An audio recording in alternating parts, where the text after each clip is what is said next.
Lucija, a lahko to ostane med nami? Ja, Sara, itak da. V bistvu to sploh niso seks igračke, to so magic wands. S tem lahko čaraš.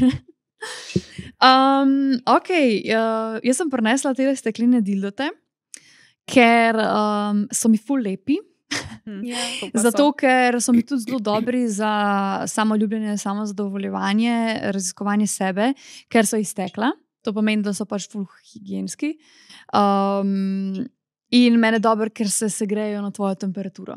To je pač nekaj, kam je full amazing in lahko zaigraš nekaj.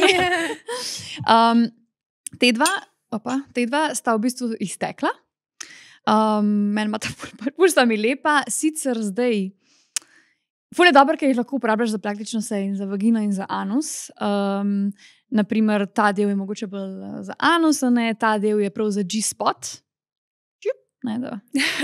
Gremo, a ne? Čeprav pa večkrat posežem po temu, ker mi ga je ful dobro držati. Tako, veš, pač uporabljaš tako olje zraven in pol lahko malo spolzi, ampak... Olje uporablja zraven? Kakšno?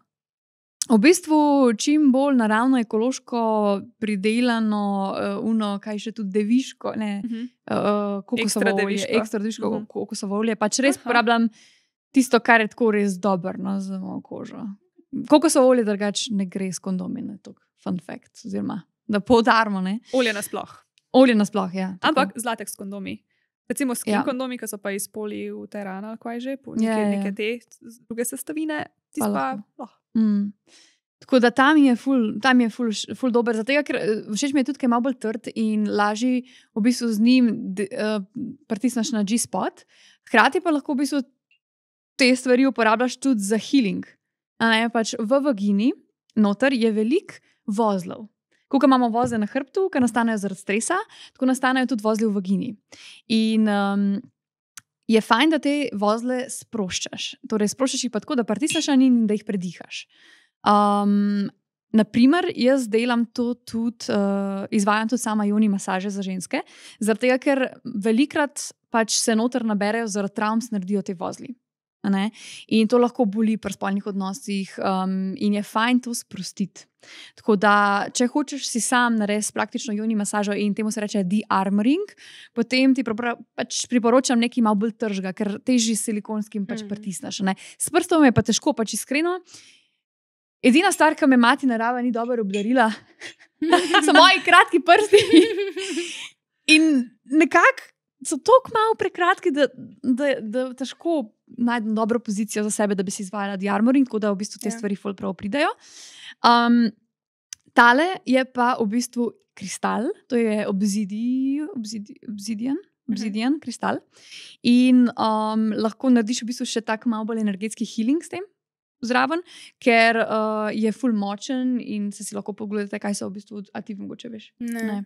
So pač v bistvu transformacija, tako lahko greš res globoko noter v to z obsidianom. In ta je še tako, ker je špičast, lahko res greš v de-armoring.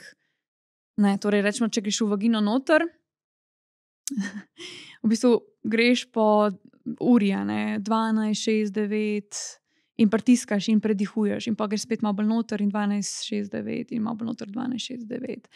In lahko najdeš veliko takih točk, ki so zategnjene. Jaz, na primer, sem imela eno točko noter, ki me je tako v določeni pozi, prav ena posebna poza je bila, ne spomnim se kera, ki me je ful bolel. Prav ena točka.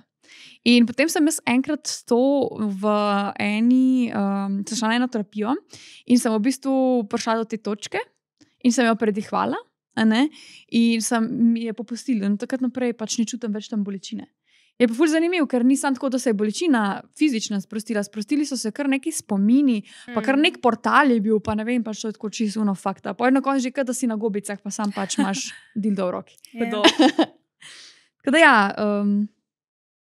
Stekleni. The best. Ej, pa greš prav tako, ful pritisneš. Tako, če te nekaj boli, do kje pritisneš? Jaz bi rekla mogoče, da pritisneš to, da ti je še vseeno udobno, da ni čez 7. Od 1 do 10, da ni čez 7, ker če greš čez 7, potem ne moreš sprostiti, ker se telo nazaj napne in se zategne. Če je pa do 7, lahko predihuješ. Tako, od 1 do 10 si, ja.